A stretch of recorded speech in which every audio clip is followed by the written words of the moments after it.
Reverso. La verdad llega en pequeñas dosis.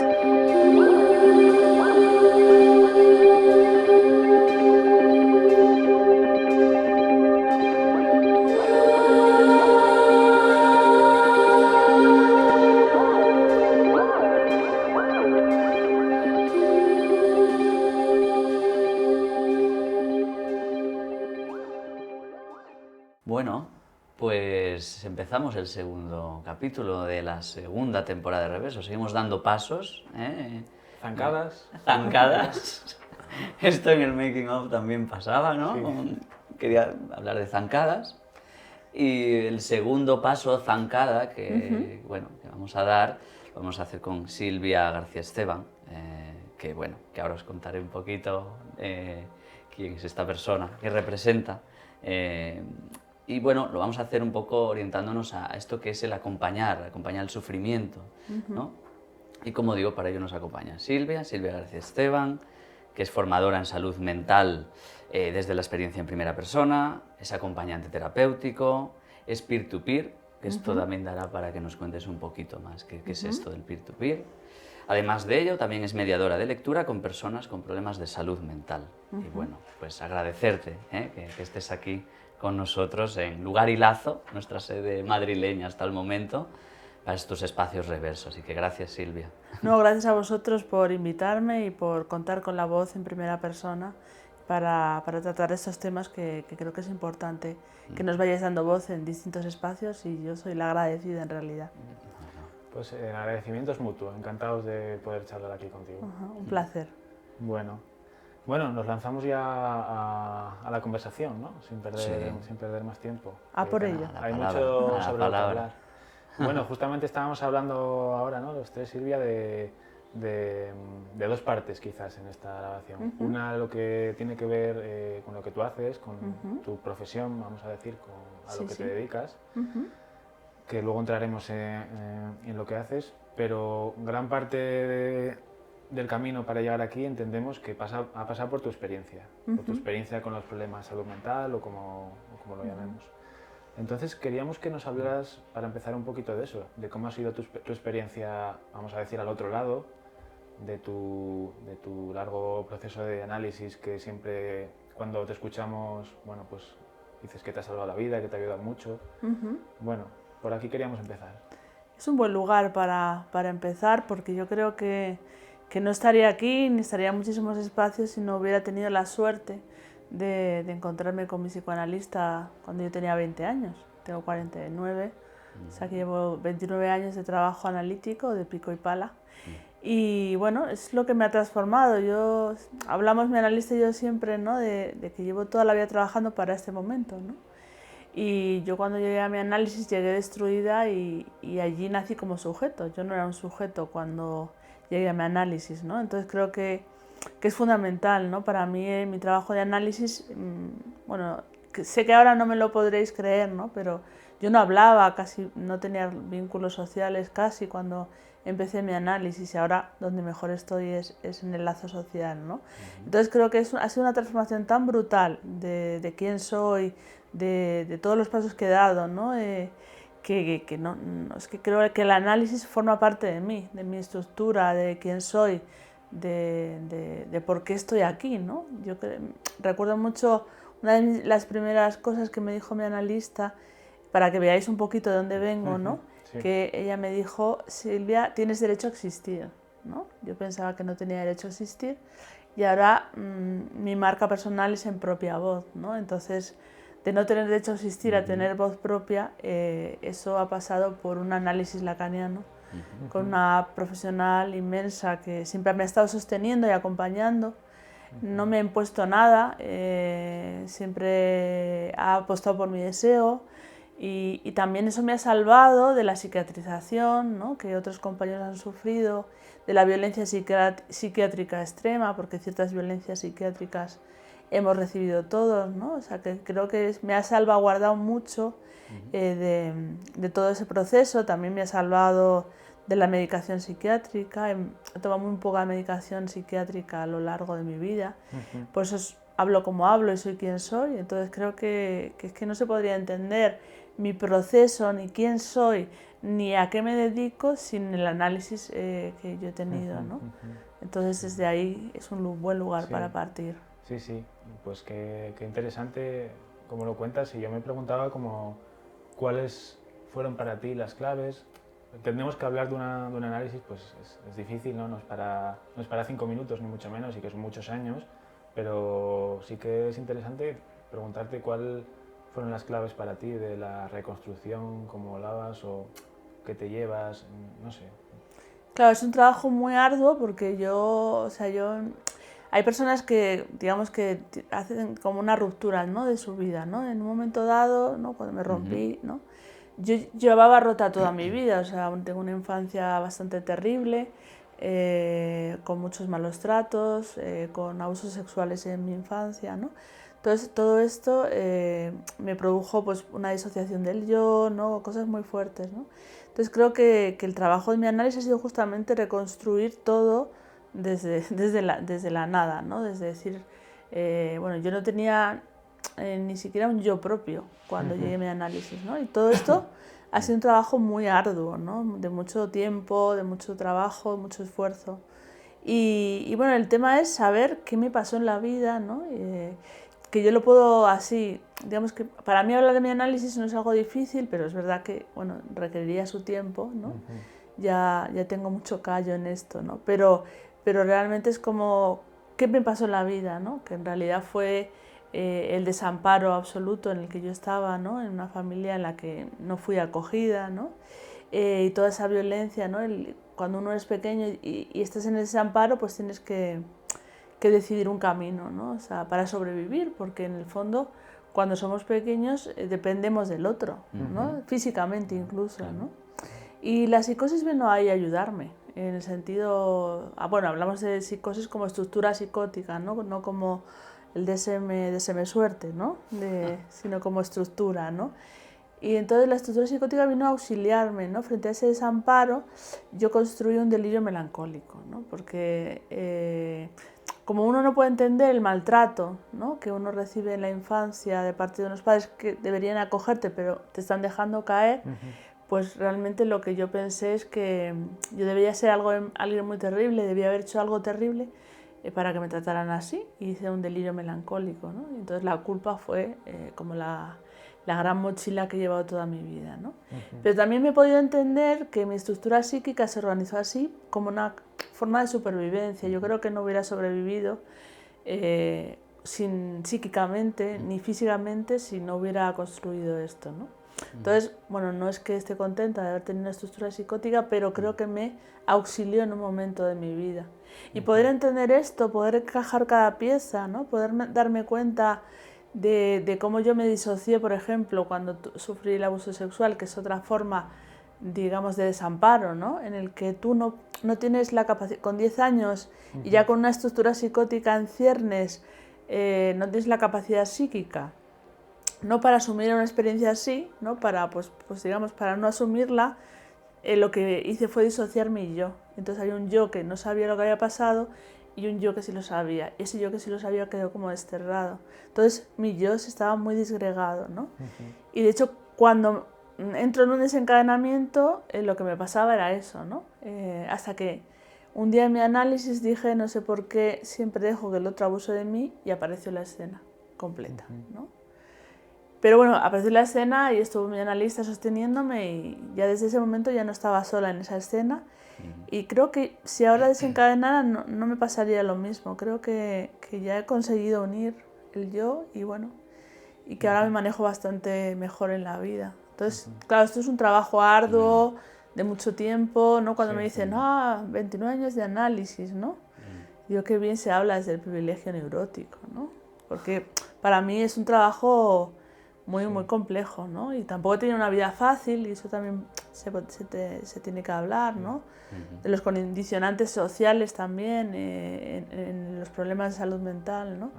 Y bueno, creo que es un proceso muy arduo, muy difícil, pero que a base de trabajar, ¿no? Mi analista siempre dice que hay dos cosas que tengo, que es que nunca me rindo y que siempre quiero saber la verdad. Entonces, esas son mis motores de mi análisis y son los que me han traído hasta aquí. Entonces, bueno, siempre agradecía al psicoanálisis, a Freud y a todos Qué bueno, los que hay en el camino. Sí. Sí. No, ahora escuchándote pensaba que vaya suerte poder escuchar, como, vamos a decir, no desde el final, pero con tanto andado, poder escuchar desde atrás, que es una suerte y por eso tiene sentido que se pueda contar la experiencia en primera persona. Claro. Que estés tú aquí sentada y que no es muy habitual escucharlo. Claro. No es muy habitual.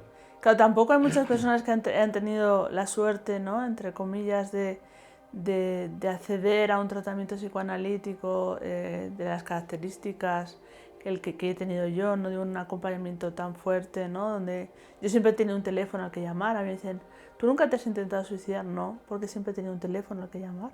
Entonces, quiero decir, también con la cosa de la falta de apoyos, ¿no?, en general. Y bueno, que creo que también se escuchan muy poco las voces en primera persona. Y yo creo que también el psicoanálisis, las instituciones psicoanalíticas también están muy cerradas a escuchar la voz en primera persona. Creo que ya se van abriendo espacios, ¿no?, en ciertos sitios, pero como que hay un poco cerrazón, ¿no?, a escuchar la experiencia en primera persona. Y creo que estamos cambiando, afortunadamente, el camino. De hecho, estoy aquí por algo, ¿no? Y bueno, creo que es muy importante contar con la voz, porque creo que, ¿no?, el otro día escuchaba de una conferencia que daba un psicoanalista que hablaba de el sentir del psicótico.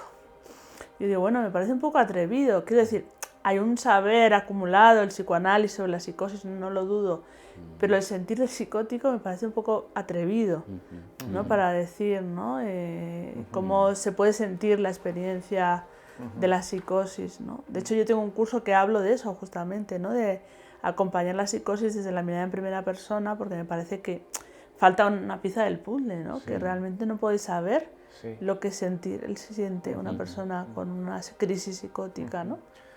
Bueno, hay una voz que sí que ha llegado bastante a pie de calle, que es la de Ángel Martín, un escritor que ha publicado un libro hace poco relativamente, donde cuenta un poco su experiencia, ¿no? Queríamos saber un poco desde otro punto de vista, ¿cómo lo ves tú? Soy una gran detractora de ese libro y de ese personaje que bueno, que se lee un poquito de la nada. Creo que nos vende la experiencia del sufrimiento psíquico, que me parece algo muy serio, ¿no? Como si fuera un escape room, ¿no? O sea, nunca estuve mejor como cuando estuve loco, ¿no? Nunca estuve tan tranquilo como en las noches en las que estuve loco. Bueno, creo que es una cosa muy dura de decir, sobre todo para gente que ha pasado por experiencias terribles, ¿no? El sufrimiento en la psicosis es algo terrible, ¿no? O sea, el miedo, la angustia, ¿no? Yo creo que es un libro que está escrito lleno de mentiras, pero de mentiras perversas, porque yo creo que es mucho marketing, ¿no? O sea, realmente hay un marketing. Hay un montón de ediciones de ese libro en la editorial, una editorial muy potente, entonces se ha forrado con ese libro y nos están vendiendo como si eso fuera un brote psicótico, ¿no? Bueno, creo que no es la mayoría, la inmensa mayoría de personas que sufren un brote psicótico están llenas de miedo, ¿no? Están llenas de un sufrimiento terrible, ¿no? Como cuando él, por ejemplo, cuenta, cuando le hacían signo las cosas era como algo maravilloso, ¿no? Cuando te hacen signo las cosas te mueres de miedo, en la mayoría de experiencias, ¿no? Entonces, luego también hay una justificación de la violencia psiquiátrica en su libro, ¿no? Me tuvieron que atar, ¿no? Se tiene que atar a una persona por sufrir, ¿no? Pues no creo que. Entonces creo que soy una gran detractora de ese libro, que ese libro no, ¿dónde está la angustia? ¿Dónde está el sufrimiento? ¿No? ¿Dónde está lo que sientes en la melancolía cuando sientes un cuerpo muerto? ¿Dónde estás? No lo veo. Entonces, no vende creo que eso, ¿no? No, el sufrimiento no vende, ¿no? Es como... Además tienes que ser famoso, ¿no? Porque además, otra cosa que me enerva de ese libro es que él habla desde el privilegio, porque es un famoso al que no le ha caído el estigma social y ahora lo vende como si fuera algo guay, ¿no? He tenido un brote psicótico guay, ha sido lo mejor de mi vida, ¿no? Yo creo que hay que matizar mucho, y luego que hay personas de nuestro colectivo que estaban sufriendo mucho con ese libro, porque dicen, ¿no? Y si él se ha recuperado, ¿no?, tan pronto y no ha sufrido, porque yo sí he sufrido, ¿no? Quiero decir, hay que tener mucho cuidado, ¿no? Con ciertas afirmaciones. Ahora la gente piensa, es que es su experiencia, es que dicen, ya sé lo que es un brote psicótico. Bueno, habría que conocer muchísimas otras narrativas de brotes psicóticos, ¿no? Que no estén atravesadas por esta mercantilización del sufrimiento. A mí me preocupa mucho cuando se empieza a hablar tanto de salud mental, porque siempre cuando pulula un significante tan fuerte en lo social, es porque está el mercado detrás. O sea, hay una intención de mercantilizarlo, ¿no? Y me parece muy grave respecto al sufrimiento. Sí, justo estaba pensando en eso, ¿no? Que evidentemente yo creo que a raíz de la pandemia se ha puesto más en escena la salud mental, ¿no? Y ahí entran famosos y sale mucho ese discurso de, mira, soy famoso, pero también voy al psicólogo y bueno, con los deportistas también. Bueno, ha entrado este marketing que señalas, Silvia, y creo que sigue siendo un olvidado el sufrimiento psíquico que no vende tanto, el sufrimiento más que, como dices tú, hay que vivirlo en primera persona, que es más tormentoso, más oscuro, que quizá no hay palabras incluso para muchas veces describirlo. Parece, no sé qué opináis, pero parece el olvidado, no está en los medios, están, bueno, lo que se codificaría casi como algo más adaptativo, los malestares de la vida, que casi que se tienden a psicopatologizar, pero, y como que se mete todo en el banco de la salud mental, hay que reforzar la salud mental, pero se sigue olvidando. Las listas de espera siguen siendo las que son y el sufrimiento psíquico, que quizás no es poner ligas ni carnés, pero hay un sufrimiento psíquico que vemos, ya sea en primera o en segunda persona atendiéndolo, que ese no está en los medios, que ese no es el que está reforzado y sostenido. Mi sensación. Claro, pero al hilo de lo que dices, creo que además en este momento donde está pululando ese significante tanto, el estigma social es más grande que nunca, porque ahora hay categorías de salud, ¿no? Por un lado es, hola, soy famoso, tengo ansiedad, ¿no? Es como, vale, ¿y? Quiero decir, luego están los que escuchan voces, que son los locos, ¿no? Entonces ya hay como dos categorías, ¿no? Dentro de salud mental. Y luego, esto lo explica muy bien en el libro Malestamos, de Marta Carmona y Javier Padilla, que claro, todos esos malestares subjetivos de la época que se deberían, digamos, luchar contra ellos a nivel colectivo, ¿no? De politización del malestar subjetivo, ¿no? Se están comiendo los pocos recursos que ya tenían las personas con dificultades más graves, con lo cual estamos peor atendidos que nunca. Entonces, creo que habría que poner el foco aquí también, ¿no? En el tema de yo también, ¿no? Pero el tema de, bueno, estos sufrimientos, que yo no digo que no haya que atenderlos, pero entonces tendríamos que hacer un cambio sustancial en los servicios de salud mental, ¿no? La cuestión de la ley de cuidados inversos, ¿no? Que al final... Claro, ¿no? Es como ¿no? Al final las personas que están peor, ¿no? Que han tenido vidas más difíciles, que necesitarían una atención que no la tienen, resulta que ahora ya tienen menos atención de la que tenían antes, que ya era mala. Entonces estamos ahí, creo que es algo muy preocupante. Yo te pediría, ya que estamos en esto, la bibliografía suele ir al final, pero bueno, que nos des alguna recomendación para la gente que te escuche de alguna, no sé, algún libro, alguna película que represente muy bien lo que tú consideras que es sufrimiento psíquico más cercano a la realidad. Ajá. No sé yo me gustaría, hay muchos libros, me gusta mucho La campana de cristal de Sylvia Plath, un libro que ella escribió y que además escribió con seudónimo y a los meses se suicidó, a los 4 o 5 meses se suicidó. Me parece muy interesante. Me gusta mucho Leonora Carrington también, el libro Memorias de Abajo, donde habla de su experiencia terrible en un psiquiátrico en Santander. Me gusta mucho el libro de Viaje al manicomio de Kate Millett, creo que además se habla muy bien ahí. Y hay muchísimos libros escritos desde la experiencia en primera persona que realmente tocan el malestar psíquico. No sé, hay un libro, una antología poética, a mí la poesía me gusta mucho, que se llama Sueño, Delirios, antología de poetas locos, que la recopila Óscar Ayala, está en Huelga y Fierro, que son 700 páginas de, digamos, escritores que han pasado por problemas de salud mental de toda la existencia, ¿no? Desde Goethe, está, bueno, gente muy conocida, ¿no? Está Panero, está... yo qué sé, Ángel, ¿no? Muchos poetas, ¿no? Que están atravesados por la experiencia de sufrimiento psíquico. Además cuentan una pequeña historia, ¿no? De lo que suponía, claro, en aquella época lo que era un problema de salud mental.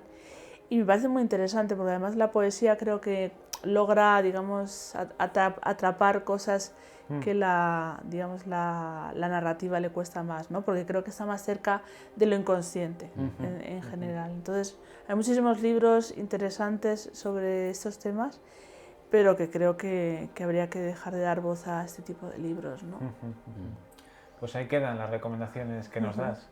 Y bueno, avanzando un poco en tu camino, como decías, después de un recorrido muy difícil, muy arduo, como tú has dicho, llegas a esta cuestión del acompañamiento, del peer-to-peer, suponemos que tiene varias nomenclaturas, ¿no? Sí. Nos gustaría que nos contaras un poco en qué consiste, qué función tiene, cómo aparece, bueno, que nos des una panorámica de esto. Bueno, esto viene del modelo de Escocia, de hace muchos años, que parece que estamos inventando la pólvora aquí en España, pero llevamos muchos años con este tema, ¿no? El tema de cómo tú puedes acompañar el sufrimiento de otra persona cuando has pasado por una experiencia de sufrimiento psíquico. No significa que tú tengas la misma experiencia que la persona, pero sí que has tenido experiencias parecidas, ¿no? Y es el tema de utilizar tu propio sufrimiento para acompañar a otros, no para dogmatizar ni intervenir, sino para acompañar, que me parece muy importante esa palabra, ¿no? Entonces, es un modelo, yo creo que están los GAM, ¿no? Los grupos de apoyo mutuo, que son solamente entre personas con sufrimiento psíquico, pero yo apuesto también por la profesionalización de esta figura, porque creo que es muy importante para el cambio que necesitamos en salud mental. Es decir, los profesionales de salud mental no van a cambiar porque un día tengan una inspiración y de pronto hayan decidido no cambiar, ¿no? Sino que necesitan, digamos, el sistema necesita que la figura del peer-to-peer, que bueno, en realidad es, aquí se ha traducido como agente de apoyo mutuo, aunque eso de la mutualidad, si estás en un GAM sí, pero si estás como trabajando o profesionalizando esta figura, no es realmente mutuo, porque si tú estás cobrando por una función que estás ejerciendo, no es exactamente mutuo, por eso no me gusta mucho. Y no es bidireccional. Exacto, ¿no? ¿no? Aunque a ti te pueda, digamos, satisfacer en el sentido, ¿no? Yo creo que no hay mejor cosa que hacer algo útil con el dolor propio, ¿no? Pero más allá de eso no hay una mutualidad, ¿no? O sea, la persona no me tiene que sostener a mí, sino que yo si estoy en un rol profesional. Creo que se está apostando por esto ya como pensándolo para que esto esté en los servicios de salud mental y sería un gran paso, porque creo que además no solamente por acompañar a personas con sufrimiento psíquico, que sí que si hay algo que dicen todas las personas que han pasado por una crisis de salud mental grave, es ojalá alguien me hubiera dicho que ha pasado por una experiencia parecida y que se sale de aquí. Eso lo repiten todas las personas que han pasado con sufrimiento, ¿no? Con lo cual, esa parte me parece súper importante. La otra parte me parece que es el tema de transformar en las instituciones de salud mental. En el sentido de estar como profesionales en un centro de salud mental o en un centro de rehabilitación psicosocial y formar parte de los equipos y dar tu opinión respecto desde la primera persona, porque cambia mucho, claro. Y hay cosas que vosotros no podéis ver, aunque quisierais y fuerais superhumanos, porque no sabéis lo que se siente en el otro lado, ¿no? Y creo que un peer-to-peer puede decir esto no está bien, esto no funciona bien, esto hace daño, ¿no? Y que estuviéramos totalmente integrados en el sistema de salud mental. Creo que sería la mejor manera de cambiar el sistema, porque esto hay que cambiarlo desde dentro, ¿no? Que no es incompatible con, digamos, los encuentros en lo comunitario, los GAM, ¿no? Que solamente son... ¿no? Quiero decir que creo que son cosas compatibles, ¿no? Porque al final, por mucho que toda esta red de apoyo mutuo externa al sistema de salud mental está muy bien y hay que fomentarla, pero también es verdad que muchas personas van a caer en el sistema de salud mental y tienen que, o sea, el sistema tiene que cambiar, ¿no? Entonces tenemos que ofrecer realmente, ¿no? Yo por mucho que vosotros queráis empatizar, no sabéis cuando uno tiene un brote, cuando uno tiene una angustia que se desmaya, no lo sabéis. Entonces yo sí lo puedo contar y lo puedo explicar y puedo conectar con esa persona que está pasando por ese sufrimiento, ¿no? Entonces creo que es ese doble, ¿no? ese doble función, ¿no? Por un lado, acompañar a personas con sufrimiento y por otro lado, estar en los centros de salud mental, estar en la institución psiquiátrica para cambiarla. Sí, me hacía pensar un poco cómo lo veía yo, que en mi trabajo evidentemente señalas, ¿no? Hay un acompañamiento, bueno, yo intento acompañar la medida que puedo, ¿no? Pero es verdad que hay un salto entre lo que me lo cuenta, lo que yo intento hacer con lo que me cuentan. Pienso también en esta incorporación del peer-to-peer, ¿no? Como ir cerrando la brecha, ¿no? Entre es decir, casi como esa tercera persona, bueno, hacer equipo, ¿no? En el acompañamiento, y creo que no es esa persona, la persona que te está contando el sufrimiento no es la persona, es ella. El peer-to-peer estaría un poco en esa zona gris entre el profesional y quien expresa ese sufrimiento, ya sea porque lo ha sufrido en el pasado y lo ha tenido en sus carnes, ¿no? Creo que es algo potente. Lo otro que me conecta, que ya no hablo por mí, pienso en la institución y sus miedos, ¿no? Pienso en la institución y el poder.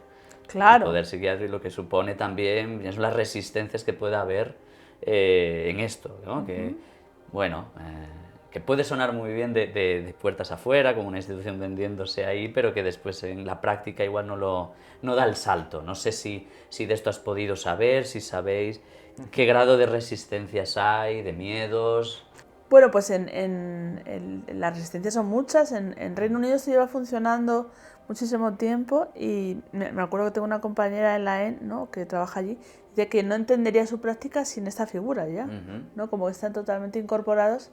En cambio, aquí hay muchísimas resistencias. De hecho, mis haters, que tengo también haters, son todos de la psiquiatría biologicista, que me han dicho que las personas con experiencia en primera persona y con formación, etcétera, etcétera, nos dediquemos a merendar, pero no a hacer ciencia, que para eso están ellos, ¿no? O sea, para que te hagas una idea del poder, ¿no? Lo que realmente, en realidad lo que está en juego es perder el poder que tienen, ¿no? El perder, o sea, el miedo a que usurpemos sus puestos de trabajo, no sé. Yo creo que no vamos a usurpar el puesto de trabajo de nadie, que son funciones absolutamente diferentes, ¿no? Pero creo que ahí con el tema del poder hemos topado, ¿no? Yo además he hecho supervisiones a equipos desde la experiencia en primera persona y han sido siempre ricos y gratificantes, pero hay muchísimas resistencias. Pero yo creo que o sea, de aquí a unos años veremos que esto se va a convertir en una realidad.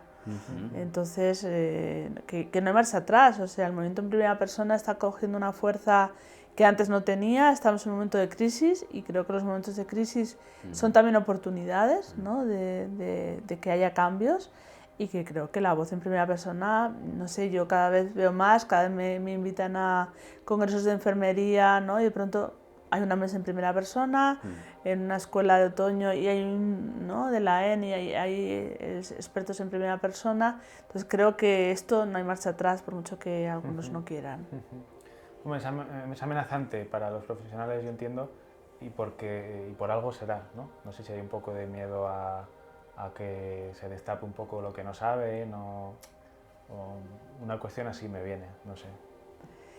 Pero bueno, es que claro, el tema es que la psiquiatría tiene mucho poder. Entonces, claro, en cuanto su poder se ve amenazado, pues ahí salen todas las defensas, ¿no? Pero yo creo que es que realmente saben tan poco de los problemas de salud mental, en realidad. O sea, nos han vendido durante muchísimos años este modelo biologicista que no tiene ningún sustento. El otro día escuchamos a un psiquiatra hablar sobre este tema, ¿no?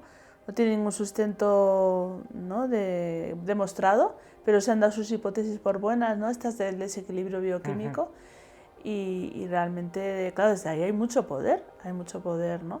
Entonces, realmente ahora no se sabe, o sea, no saben. Los profesionales, mejores profesionales que yo he conocido, me dicen, es que no sabemos nada de los problemas de salud mental. Entonces, escuchar a la voz en primera persona es algo fundamental, ¿no? O sea, el tema de que, por ejemplo, las causas del malestar psíquico tienen que ver con causas psicosociales, tienen que ver con problemas vinculares y no problemas sanitarios, ¿no? Entre ellos, ¿no? Porque cuando tú hablas de la causa biologicista, lo que estás es callando todos los traumas que yo tengo, todo lo que me ha pasado en la vida, todas las violencias que he sufrido, ¿no? Y también es otro mensaje súper peligroso, que es como, si tú tienes este problema de salud mental, lo único que puedes hacer es tomarte la medicación, ¿no? Cuando sabemos que la medicación no cura, de hecho daña muchísimo. En Reino Unido se están planteando en este momento retirar los neurolépticos en el tratamiento de la psicosis, por ejemplo. ¿no? Porque está visto que a largo plazo, medio plazo, es muy dañina, ¿no? Es unas sustancias muy dañinas que además generan síndromes de abstinencia, o sea, de esto ya se estaba empezando a hablar. Entonces creo que detrás de todo eso hay un poder que se ha ejercido de una forma súper autoritaria, ¿no? Y de hecho se sigue ejerciendo, personas que quieren bajar los fármacos porque les sientan mal, porque no tienen la vida que querrían tener, y los psiquiatras dicen que no, y eso es un derecho, o sea, el derecho, la ley de autonomía del paciente está ahí para protegernos, pero esto en psiquiatría es como todo tabú, ¿no? O sea, el poder psiquiátrico es realmente muy poderoso en este país, del lado también así de la mano de la industria farmacéutica, ¿no? Tampoco lo vamos a olvidar, ¿no? Que ahí hay unos intereses, ¿no? Por ejemplo, la medicación psiquiátrica tan carísima de los Depot, todas las personas que los inyectables, ¿no? Que todas las personas salen de un ingreso con un inyectable, que a lo mejor cuesta 1.000 euros el inyectable, ¿no? Sí.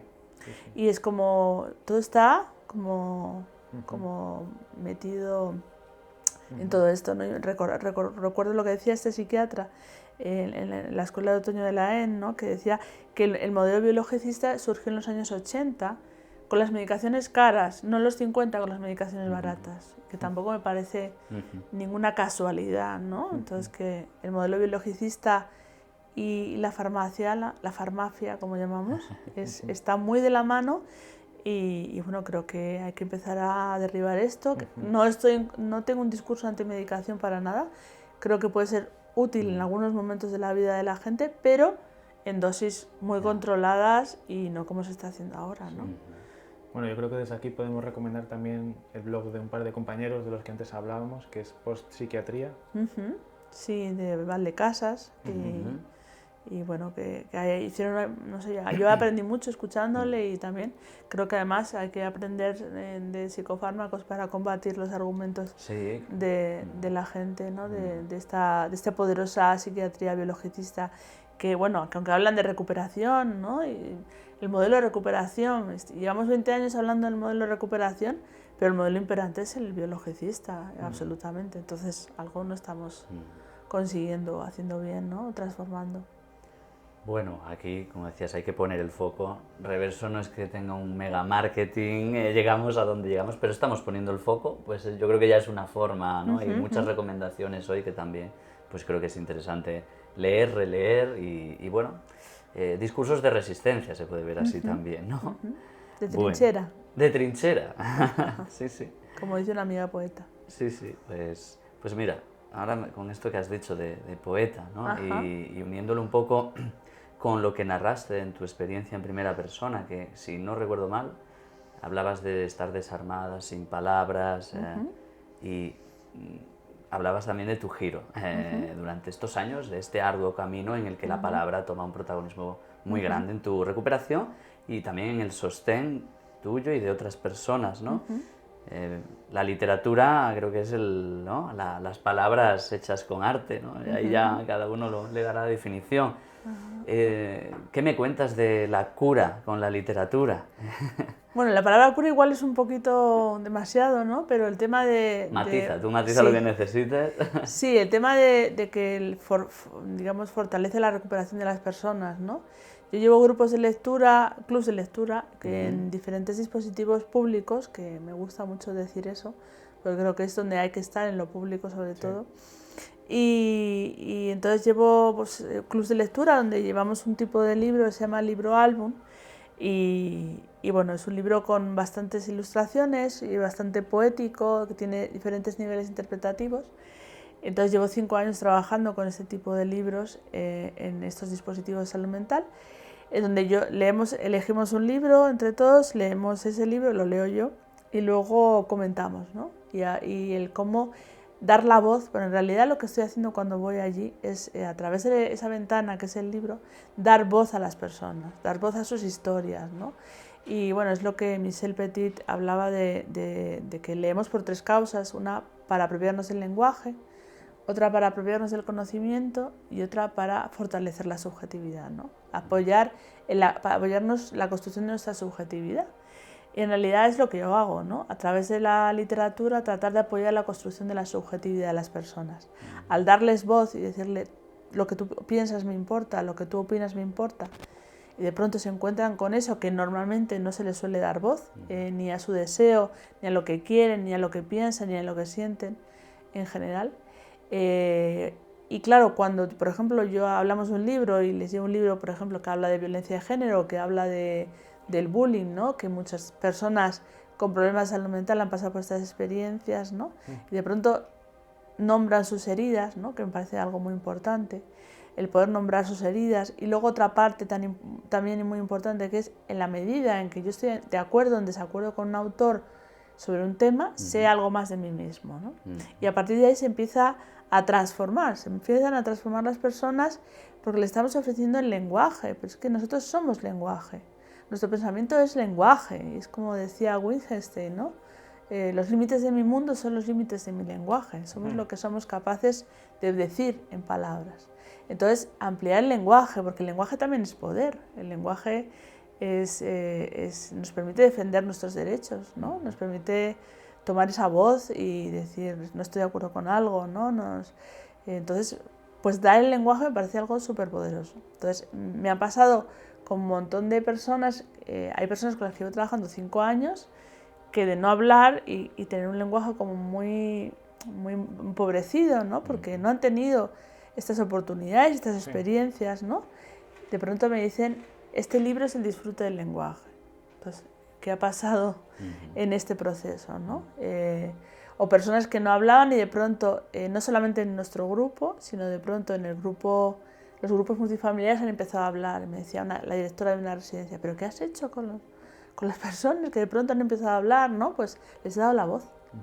Y es que no se da la voz a las personas, ¿no? Entonces se chocan mucho, ¿no? Porque yo les digo que ellos pueden entrar y salir siempre que quieran, que ellos eligen los libros, ¿no? Entonces doy un lugar al deseo de las personas.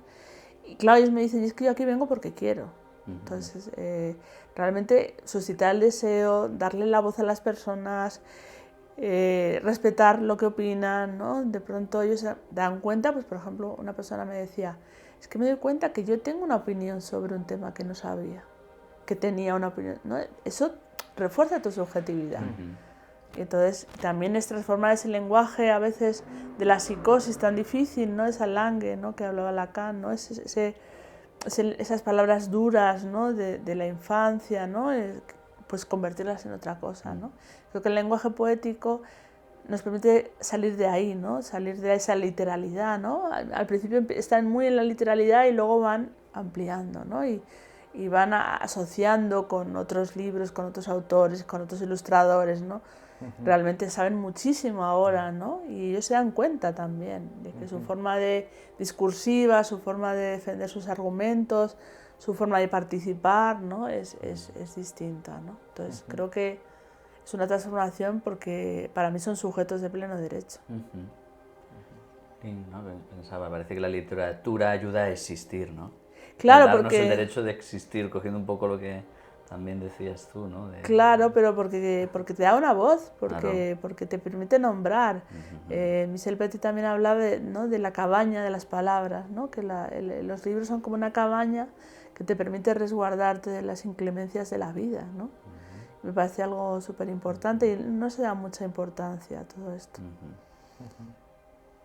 Con Silvia me está pasando a ver.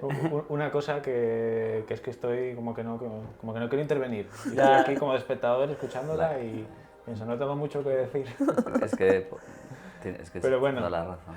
Sí que, o sea, como que hoy tenemos que escuchar, ¿no? Eso es lo que tampoco tengo mucho que decir. Tenemos un guión por ahí, sí que podemos preguntar. Sí, podemos preguntar. Claro que sí. Y tú has hablado antes de que estos grupos de lectura o clubs de lectura, algunos, no sé si todos, están en la red pública de salud mental. Sí. Vale. Y precisamente sobre salud mental te queríamos preguntar, como tú que has estado fuera pero también dentro, que puedes tener un poco una visión más panorámica, no como profesional, pero bueno, estás ahí, digamos que estás en un intermedio, ¿no? Sí. ¿Qué visión tienes tú sobre cómo funciona la salud mental? ¿Qué debilidades, qué fortalezas ves tú? Bueno, si es que hay alguna. Fortalezas las veo pocas. Sí, te Veo las caras, voy mirando que las caras que vas que suscitando tampoco sea demasiado dura la crítica, pero bueno. Bueno, yo no adelante. tengo pelos en la lengua, ya lo sabéis. Bueno, yo creo que el sistema de salud mental realmente está muy mal planteado, porque bueno, no solamente tengo ese conocimiento, yo en realidad trabajo con grandes profesionales y superhumanos en algunos dispositivos y estoy muy agradecida también a todo el empeño que han hecho en que yo esté ahí y en dar voz a la primera persona, eso desde luego. Pero el sistema como tal, ¿no? El contacto con las violencias psiquiátricas, ¿no? Creo que el sistema de salud mental es un desastre absoluto, porque está planteado desde un modelo de coerción y de control social, no está planteado como un sistema de cuidados. Y mientras siga así, planteado, va a ser un desastre, quiero decir, porque pasan cosas muy duras, o sea, que no conoce la gente y que debería conocer, ¿no? Que en las unidades de psiquiatría se ata a las personas por no poder dormir por la noche, por ejemplo. O sea, no se ata a las personas solamente cuando se dice la ley que debería ser, ¿no? No, esto no se cumple. Quiero decir, se ata por cualquier cosa, se ata porque no te quieras tomar la medicación, se ata por muchísimas cosas. Esto es ejercer una violencia. Se practican prácticas muy agresivas como el electroshock, porque no voy a nombrarlo como TEC, porque no me parece ninguna terapia, ¿no? El achicharrar el cerebro a alguien, ¿no? Porque eso me parecen prácticas súper violentas, prácticas humillantes, ¿no? Tengo, por ejemplo, compañeros a los que les han dicho de qué eres, de izquierdas o de derechas, ¿no? Para ver qué mano te desato primero, ¿no? Creo que eso es un trato vejatorio, humillante, ¿no? Personas que atan durante horas y horas y no les dejan ir al baño, se hacen sus necesidades encima, gritan y nadie va, ¿no? Tenemos que tener en cuenta que 38 personas al año mueren por contención mecánica, que es el eufemismo que utiliza la psiquiatría para hablar de atar a las personas. Y creo que además este modelo viene del estigma social en relación a la violencia, es decir, que lo que dice el estigma social es que somos violentos, ¿no? Y yo creo que la psiquiatría, digamos, desde este paradigma trabaja también. De hecho, se hizo una encuesta para profesionales de salud mental y el colectivo social que más estigma tenía respecto a las personas con problemas de salud mental eran los profesionales de salud mental.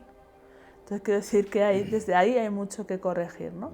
Este estigma de que somos violentos, cuando somos 5 veces menos violentos que los que se llaman normales, si hubiera algún normal, que yo no conozco ninguno, pero bueno, de los que se llaman normales, hay que visibilizarlo. Hay que visibilizar, por ejemplo, que entre el 75 y el 80% de mujeres con problemas de salud mental sufre violencia de género o violencia familiar. Quiero decir que no somos violentos, que sufrimos mucha más violencia que la que ejercemos, que tenemos muchas más posibilidades de morir por suicidio que de morir, o sea, que de ejercer violencia, pero claro, el sistema psiquiátrico actúa desde ahí, como una medicina defensiva, ¿no? Es como le ato por si acaso, ¿no? La ambulancia psiquiátrica va a buscarle a su casa y le atamos en el traslado, mando a la policía, ¿no? a buscarle cuando es un ingreso involuntario.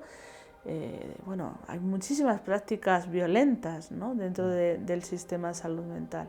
Pero por eso, porque está basado, por un lado, en la violencia supuesta, o sea, por ejemplo, tú vas a urgencias, aparte de que te tienen 5 o 6 horas esperando allí, una persona que está en una crisis subjetiva, tener esperándole 5 o 6 horas es una aberración ya, pero hay 3 seguridad, ¿no? 3 personas de seguridad que están ahí, pues, ¿no? Entonces, pues claro, evidentemente eso fomenta el malestar de las personas, ¿no? Entonces creo que hay mucho que trabajar, pero sobre todo es una compañera que además estuvo en las cárceles franquistas me decía, yo prefería estar en la cárcel franquista que en el Rodríguez Lafora, porque en las cárceles franquistas tenía más derechos que cuando estaba ingresada.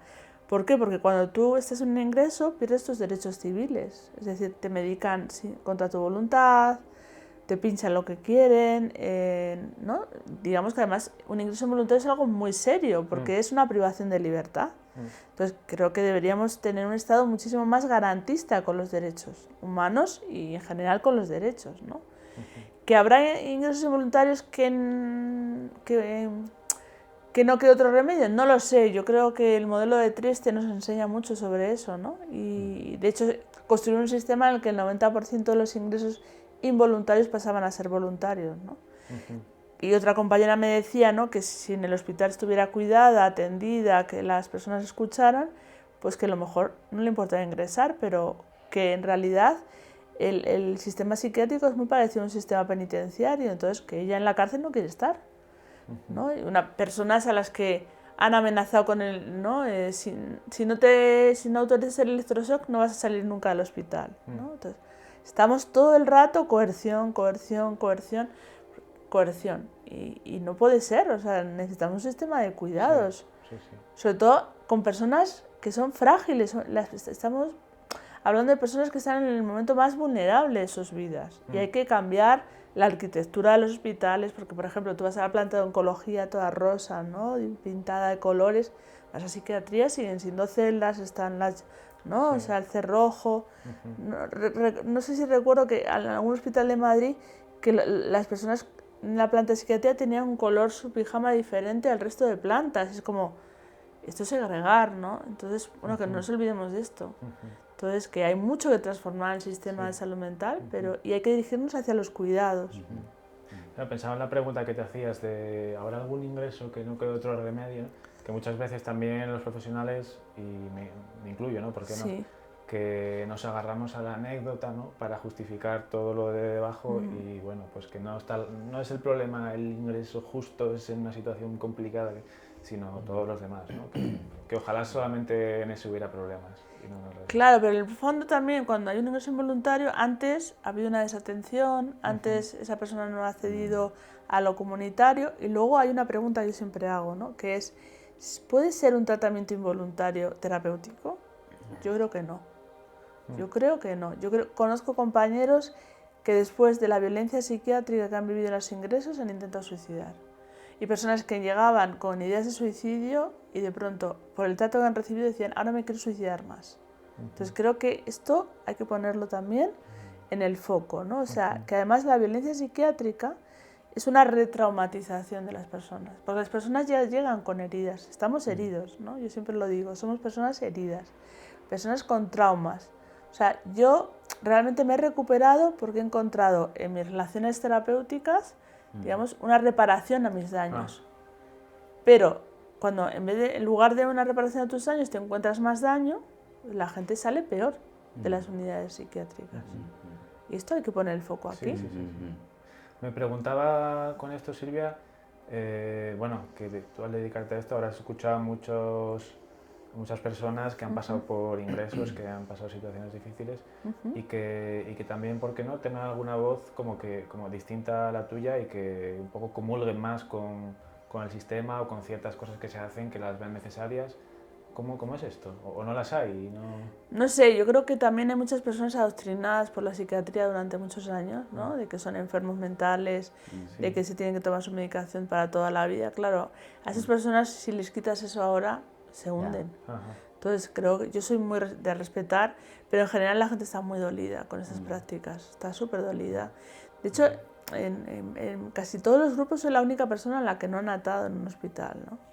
Entonces eso me lleva a pensar, ¿no?, que es una práctica tan extendida. Sí, a mí me venía un poco el concepto extrapolado de la clase social, la conciencia de clase, ¿no? Como, bueno, un poco defendiendo al empresario, ¿no? Defendiendo al sistema de, bueno, me han tratado muy bien, he estado muy tranquilo, pero falta una conciencia, quizá, esto no digo ni mejor ni peor, pero me lleva un poco ese concepto, de conciencia de clase, de en qué sistema estoy y de quién tengo que estar un poco de lado, ¿no? Viendo ya la panorámica más, no del caso anecdótico, sino la filosofía que se respira de fondo, ¿no? Con más violencia. Pensaba en esos casos que yo sí he leído, quizá en redes sociales, en alguna página, pues discursos que pueden ir en la otra línea, ¿no? De, bueno, pues yo he estado muy bien atendido y tal, ¿no? Pero bueno, yo creo que ahí falta la panorámica, ¿no? La panorámica de estas realidades. Me viene conciencia de... o a mí me ataron y me sirvió porque estaba muy... bueno, lo que sea, ¿no? Pues claro, pero es que en el fondo, o sea, el adoctrinamiento de eres un enfermo mental, tienes que tomarte la medicación, lo que decía antes, ¿no? O sea, primero se adoctrina a las personas y ahora yo me encuentro personas que dicen, jo, es que la gente tiene muy poca conciencia de activismo. Digo, pero si es que llevan décadas adoctrinando a las personas y ahora tienen que cambiar de la noche a la mañana. Entonces, o sea, es decir, que personas que llevan 40 años tomando psicofármacos a lo bestia, ¿no? Yo conozco pacientes con los que trabajo que toman 12 diferentes, ¿no? Que no sé cómo están en la vida, ¿no? Y les dices ahora que todo eso que han hecho no sirve para nada más que para dañarles, ¿no?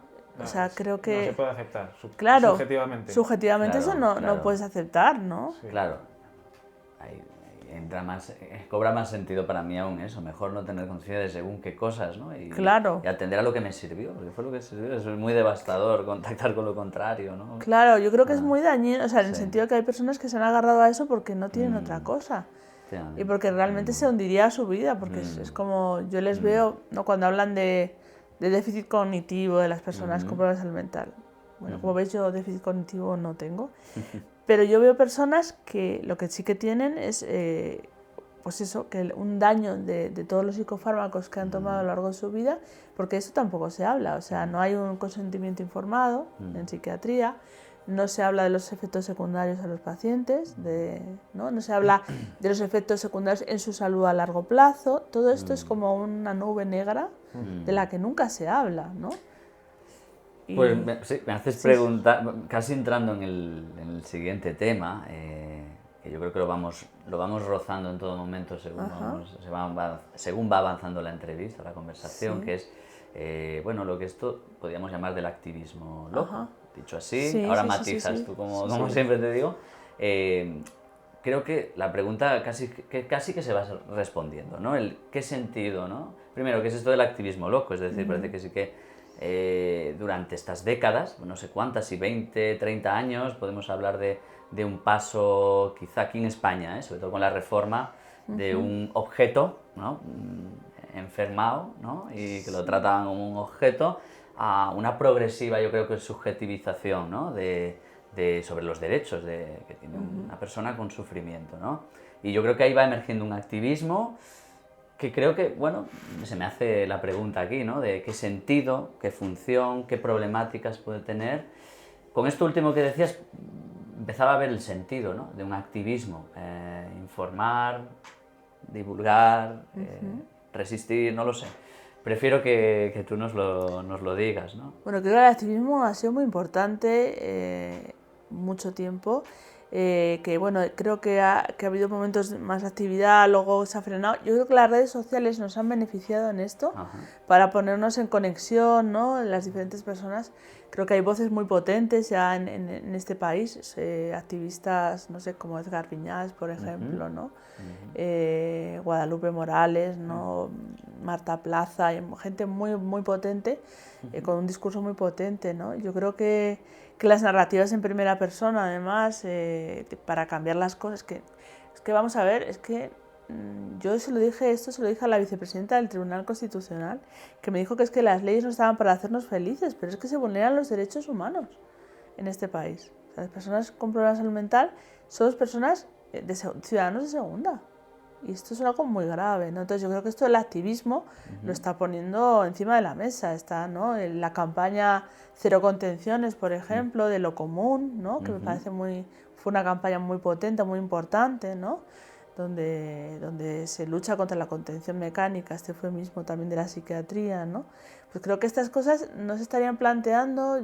No sé, me hablaban de un hospital en Barcelona que habían eliminado las correas, ¿no? Y que ya no se podía atar, o que habían eliminado las habitaciones de aislamiento. Bueno, pues creo que sin el activismo en primera persona esto no se hubiera modificado, ¿no? Y realmente, además, lo perverso del sistema también es que, claro, la gente sale tan medicada de los hospitales que muchas veces no pone reclamaciones. Entonces, este activismo también lo que está haciendo es recogiendo testimonios de personas, ¿no? Yo qué sé, por ejemplo, Mejorana, que es una asociación en primera persona que yo admiro mucho, el trabajo que están haciendo, han conseguido registrar todas las contenciones mecánicas de los hospitales públicos. Hicieron un informe en el año 2020 donde un 40% de las personas que ingresaban en las unidades de agudos eran atadas, un 40%, y la media de contención era casi de 20 horas, ¿no? para que nos hagamos una idea. Creo que estos son progresos, que han estado en el Parlamento, yo estuve en la Asamblea de Madrid, es que las cosas no van a cambiar solas. Entonces creo que el activismo en primera persona, el activismo loco, ¿no? Tratando de modificar ese significante, ¿no? En esa, digamos, intentando, ¿no? Yo creo que transformar el lenguaje transforma la realidad, ¿no? Y bueno, creo que es imprescindible. Yo siempre lo digo, es que no vais a cambiar, a los profesionales digo, no vais a cambiar porque un rayo de un día os caiga en la cabeza y de pronto penséis, ¿no? que luego me retrotraigo un poquito, ¿no? Estuve hace poco en la exposición de Tosquels, el psiquiatra catalán, y me parece, ¿no? Me parece tan poderoso su discurso. En los años 50 ya hablando de apoyo mutuo, porque él hablaba de enfermos que curan a otros enfermos, ¿no? Sí. Y habla ya de apoyo mutuo y estamos en el año 2022 y de pronto dices apoyo mutuo y los psiquiatras, ¿no? Algunos, ¿no? No digo todos, por supuesto que no, pero a algunos se les estalla la cabeza, ¿no? Entonces, como... O sea, es que eso es una realidad. Sí. O sea, que Tusquellas, claro, desarrolló más su función en Francia. Claro, en la época franquista. Claro, pero sí, todo un revolucionario para la época. Claro, para la época, pero además hay que tener en cuenta una cosa, que realmente él vivió una experiencia de encierro. Ajá. Que él estuvo en un campo de concentración allí y montó toda una atención psiquiátrica allí en el campo, ¿no? Pero yo creo que vivir el encierro... Creo que te hace transformarte a ti para cambiar las cosas, ¿no? Creo que me parece una exposición digna de ver, que ahora tenemos la suerte de tener en Madrid. Sí, y... lo tuvimos en Barcelona un gran tiempo. Lo sé, en el Reina Sofía, pero vemos cómo personas que avanzaron en su momento, ¿no? Una persona además era muy cercana a Lacan, ¿no? Muy cercana al psicoanálisis, ¿no? Y cómo de pronto hemos ido para atrás en muchísimas cosas, sobre todo en el sistema... yo qué sé, de contemplar a las personas, ¿no? Hablaba del derecho a deambular, ¿no? Hablaba del lenguaje, hablaba de muchísimas cosas importantes, ¿no? Como se ha dejado atrás, ¿no? Bueno, como la psiquiatría además ha dejado atrás a los psiquiatras clásicos, ¿no? Y parece que hemos involucionado, ¿no? En vez de evolucionar a esos niveles, ¿no? Sí, es verdad, ¿no? Que quizá la psiquiatría clásica, todos estos autores más de la subjetividad, de que en España ha entrado ahí cierto cientificismo, pero esto ya es otro, esto ya es para un telediario entero.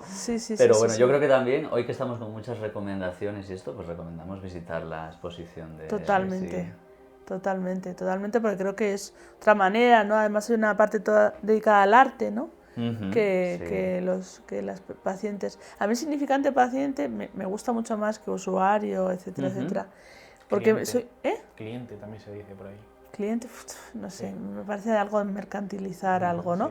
Paciente viene de patiens, en latín, que significa el que sufre. Yo creo que lo que pasa es que se ha denostado mucho la palabra paciente, ¿no? Pero no viene de paciencia, claro, viene de el que sufre. Quiero decir, como yo soy muy de etimología, me parece también importante señalarlo, ¿no? Entonces, el activismo loco o el movimiento en primera persona me parece que es imprescindible para el cambio que necesitamos y hay que reconocer todo el trabajo que han hecho todos los activistas hasta ahora con muy pocos recursos, con muy poca voz y que, bueno, por suerte cada vez tenemos más, ¿no? Y bueno, esto es la demostración de que esté aquí, ¿no? Es una demostración justo de eso. Bueno, vuelvo a decir lo de Álvaro de antes, que nos quedamos así un poco en la escucha embelesados, no sé si es la palabra. Sí, bueno, hoy veníamos a eso. Hoy veníamos a eso. Pero claro, los límites de tiempo pues ya nos van encauzando al final. Y vuelvo con ello a otra experiencia tuya en primera persona, que es ser madre, ¿no? Y bueno, que esto de la maternidad, la salud mental, cuando nombras estas dos palabras, suele también emerger el estigma, el conflicto también, como que vínculos dañados, parece que tratar pasa por separar muchas veces, o ser madre y tener problemas de salud mental... Está un poco mal visto. Genera dudas, ¿no? Y bueno, ahí aparecen todos los agentes sociales también, con custodias, separaciones. Bueno, también entra por aquí, que de aquí nos hablarás, ¿no? De la Casa Verde. Por ahí andas tú también. Y, bueno, la tenemos en primera persona, tiene una experiencia en primera persona. No sé qué nos puedes decir de esto. Te he mostrado cartas. Muchísimas cosas. Hace poco quería contaros que salió un vídeo mío en Freda, que es un canal, freda.es, que es un canal como de televisión por internet, ¿no? Bueno, que muestra vídeos, es bastante potente, ¿no? Entonces subieron un vídeo sobre Yole, mi maternidad, que de una forma bastante positiva, ¿no? Saludable, etcétera, etcétera. Entonces el vídeo tuvo como unas 40.000 visualizaciones y unos comentarios que habría que echarles para atrás, o sea, eran barbaridades lo que se decía de mí, juzgándome sin conocerme, que nos tienen que quitar a nuestros hijos, a todas las personas que tenemos un problema de salud mental, que habría que entrevistar a mis hijas a ver qué decían, que claro, que como soy bipolar, que realmente estaría de subidón y por eso decía esas cosas, o sea, unas cosas, y yo pienso que realmente esas personas que hablan así de mí, sin conocerme y juzgándome así, con esa violencia, creo que deben tener vínculos muy dañados, ¿no? Deben de venir de mucho daño, ¿no? Me hacía esa pregunta, ¿no? Porque parece que cuando hablas, ¿no? Psicosis y maternidad, ¿no? Saltan todas las alarmas, todos, ¿no? Y realmente hay muchísimo estigma sobre este tema, ¿no? Parece que no se puede nombrar. Y bueno, yo siempre lo nombro, ¿no? Porque yo tengo 2 hijas maravillosas, 2 hijas saludables, que creo que además no hay cosa que más me haya desnudado la vida que la maternidad, ¿no? El decir, ¿no? Yo que cuando pronunciaba mi nombre era como, me sentía como extrañeza, ¿no? Y a partir de que nacieron mis hijas, pues tenía una familia y un vínculo que me anudaba a la vida. Creo que no se visibiliza toda esta parte, que la maternidad puede ser un proceso sanador también, en el sentido de sanar tu propia infancia, todos estos vínculos dañados que tienes. Pero fundamentalmente también hay que hablar de los apoyos, ¿no? De la falta de apoyos en las personas, ¿no? O sea, si ya es que maternar en soledad es ya un delirio, ¿no? Aún en personas sin diagnosticar, ¿no? Maternar en soledad es un absoluto delirio. Necesitamos de otras madres que nos apoyen, ¿no? De poder, las comadres que hablan, ¿no? Me gusta mucho la psiquiatra perinatal Ivone Olza, ¿no? Que habla de la importancia de las comadres, ¿no? Esas mujeres que te acompañan, que te sostienen, ¿no? Ya cuando tienes un problema de salud mental, pues necesitas más apoyos. Yo no necesitaba otros apoyos, tenía a mi psicoanalista, y luego, bueno, pues este estigma social además lo que te genera es muchísimo autoestigma, es decir, no lo voy a hacer bien, ¿no? Si ya la maternidad en general pone en cuestión esto en cualquier mujer, claro, cuando tienes toda ¿no? esta bola de cristal de la sociedad de que vas a ser una mala madre, de que tus hijos van a sufrir lo mismo que tú, está el tema también de la herencia, ¿no? Que ha calado mucho, ¿no? El discurso biologicista, como es hereditario, entonces tus hijos van a tener lo mismo. Pues no, mis hijas son unas niñas súper saludables, súper sanas, enganchadísimas a la vida, etcétera, etcétera. Entonces, no hay cosa que más me satisfaga el tema de he roto el vínculo, o sea, he roto la cadena del daño, ¿no? Entonces mis hijas van a tener una vida mucho mejor que la mía. Y eso es realmente lo que me llena día a día. Y luego también hay otra cosa muy importante, ¿no? Que cuando has podido reconstruir tu historia, ¿no? Por eso yo hablo de que otra forma de violencia en la sociedad también es que a las personas con problemas de salud mental no se les permite reconstruir su historia, es decir, nombrar sus heridas, no tener un proceso psicoterapéutico, que no haya psicoterapia, por ejemplo, en la salud pública, en la sanidad pública, una psicoterapia entendida no desde el ejercicio de un poder, sino desde una escucha y un acompañamiento, es una forma de violencia, porque medicar a alguien y verle al psiquiatra cada 3 meses no es atender la salud mental. Claro. Entonces, esta violencia, ¿no? Cuando tú has podido reparar tus heridas, te das cuenta, por ejemplo, yo soy mejor madre, creo, de lo que hubiera sido, porque he vivido lo que he vivido y sé lo que no hay que hacer con un niño, porque sé los estragos que causa ese daño, ¿no? Ese dejar caer al niño, ese no escuchar, ¿no? Recuerdo que cuando fui al hospital, ¿no? Con mis hijas a dar a luz y me llevaba libros, ¿no? Me llevaba cuentos y para contarles un cuento desde que nacieron, ¿no? Y cuando cogía a mi hija, que era a mis bebés, ¿no? Y les hablaba, y cuando venía alguien brusco le decía no, preguntarle, hay que pedirle permiso, porque para mí un bebé era un sujeto, no un objeto. Y les causaba como, ¿tú qué eres? ¿Eres educadora o algo? ¿No? Pues no, soy madre. Quiero decir, soy madre, pero desde el lugar que mis hijas han sido un sujeto a las que yo les he hablado, les he dicho lo que le estaba haciendo, le estoy cambiando el pañal, ¿no? Todo esto era un diálogo constante con ellas, ¿no? Porque para mí su cuerpo era un cuerpo que había que ser respetado, etcétera, etcétera. Y esto parece ser que me hace una madre un poco rara. Pero bueno, viva las raras en este sentido, ¿no? Entonces, creo que yo sé más cómo cuidar de un bebé y cómo sostenerle, cómo darle un lugar en el mundo, cómo ser cariñosa con ellos, ¿no? Por todo lo que he vivido. Entonces creo que eso también no se visibiliza, ¿no? Y es verdad que había una encuesta que al 45% de personas con diagnóstico, de mujeres con diagnóstico, les retiraban la custodia. Hay un proyecto... ¿Un 45%? Sí, un 45%. Qué locura. Claro, es una locura porque, claro, un niño lo que necesita es vivir con su familia, ¿no? Entonces, el proyecto de Casa Verde, que es un proyecto que tiene Fundación Manantial, es un proyecto que solo está en el distrito de Vallecas, en Madrid, pero creo que se debería ampliar a toda España y a todos los distritos. Acompaña a las maternidades, acompaña a las mujeres, ofreciendo psicoterapia a las madres o a los padres, pero también a los niños si lo necesitan, ¿no? Si en un momento dado hay alguna dificultad, ¿no? Entonces, bueno, han conseguido un 100% de efectividad, de no retiradas de custodia, se retiraron una custodia y se la han devuelto a los padres. Entonces, es un éxito ese proyecto, pero no se visibiliza ni tampoco se da una subvención pública decente a este proyecto. Entonces, ¿qué pasa? Que es como si tú tienes un accidente y no te dan una silla de ruedas y te has quebrado la columna. Pues esto es lo mismo. O sea, si tú no das apoyos a las personas, pues a lo mejor naufragan. Pero es que es una cuestión de justicia social.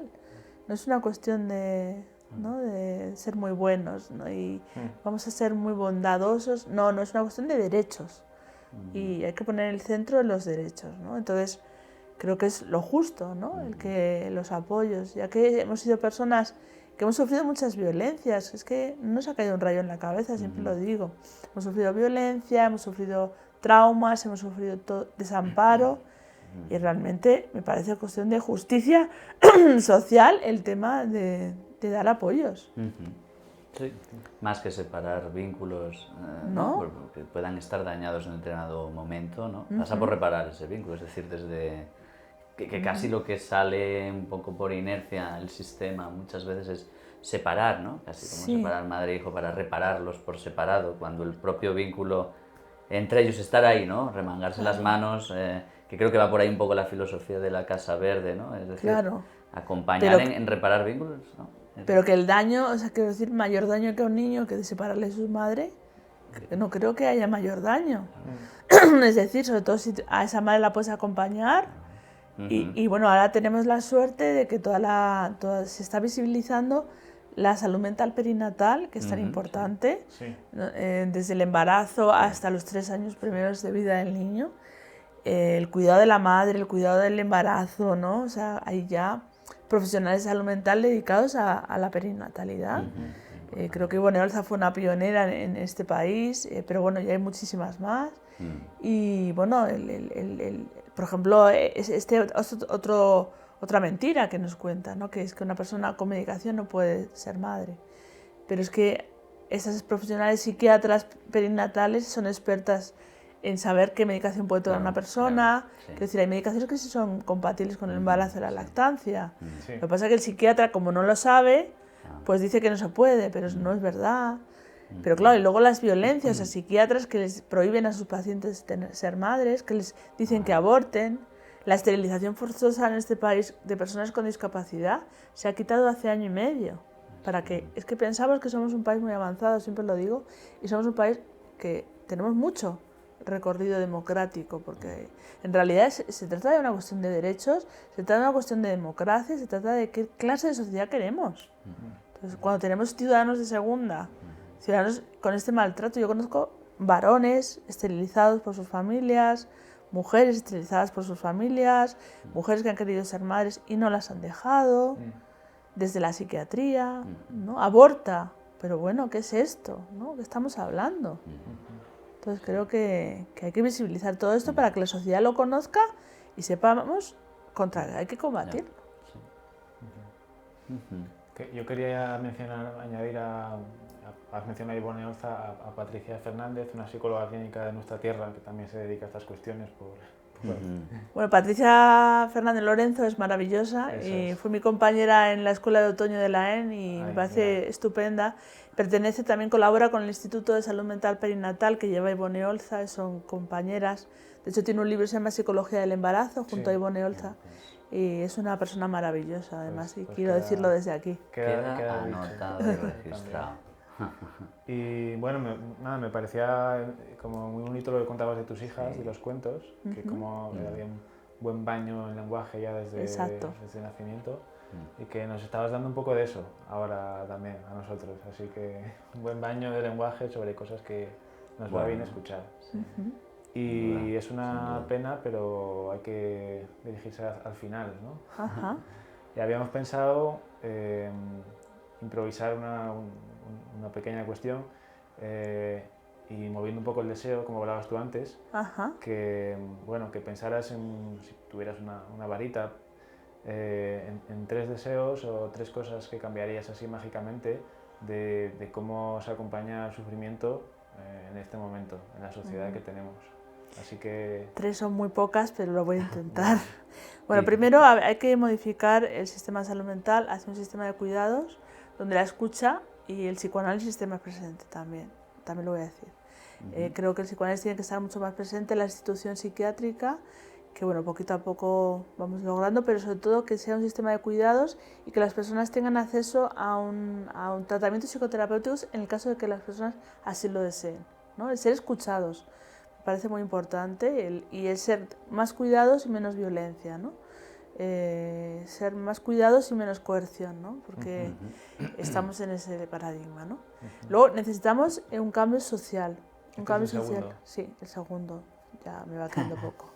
Necesitamos un cambio social en el sentido de que ahora mismo, en este momento, tener un problema de salud mental y ser pobre va de la mano, ¿no? Primero porque esto hay que visibilizarlo, 9 de cada 10 personas con discapacidad por problemas de salud mental no tiene trabajo. Eso tiene que ver con el estigma social, ¿no? Claro, si una persona no tiene unos ingresos mínimos para tener una vida digna, si las pensiones que tienen las personas son de risa, porque casi todo el mundo tiene pensiones no contributivas, con 400 euros no puedes tener una vida digna.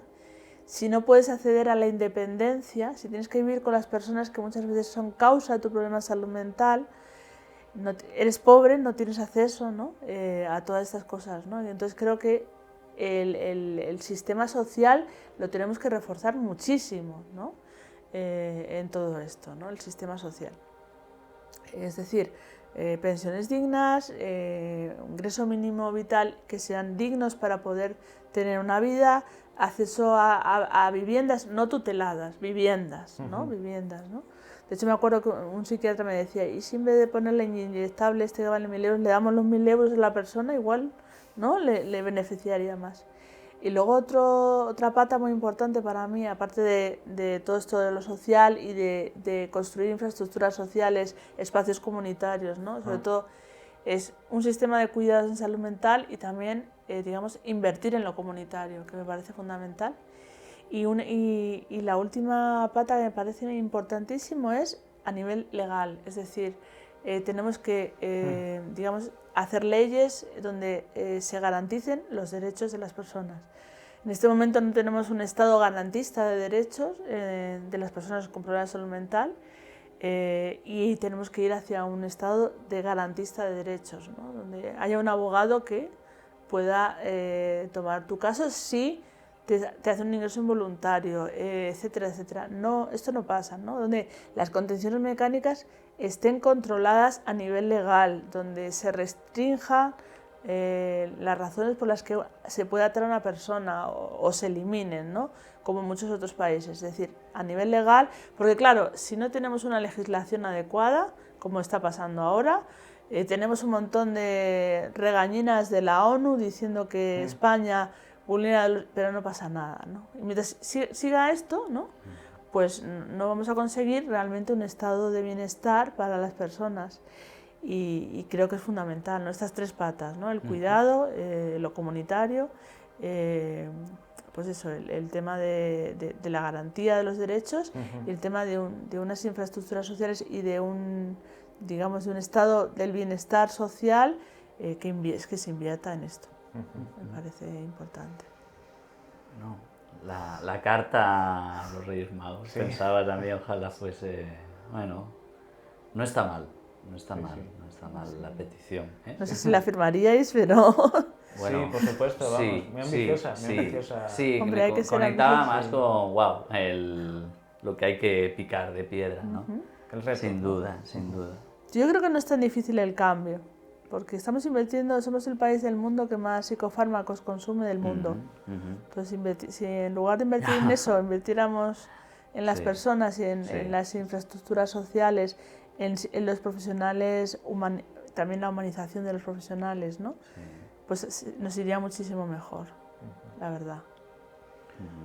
Pues con eso nos quedamos, Silvia. Yo os voy a hacer una última recomendación, porque Vale. antes me habéis Las dicho que una quieras. película, Sí. y hay una película que me gusta mucho, se llama 55 Pasos, no sé si la conocéis. Yo no la conozco. Es una historia real sobre una paciente en Estados Unidos que denunció al sistema por los daños que le había causado en su salud la medicación psiquiátrica en los ingresos y consiguió cambiar la legislación americana sobre esto. Me parece una película interesante. 55 pasos. Exactamente. Vale. Pues queda dicho. también aquí dicho. Sí. Ajá. Notamos. Y bueno, pues ha sido un gusto, vamos, La verdad que sí. una clase para mí. O sea que nada, que muchas gracias por haberte prestado a venir aquí muy fácilmente y colaborar así. Y nada, que esperemos que tu voz llegue y nos escuchen.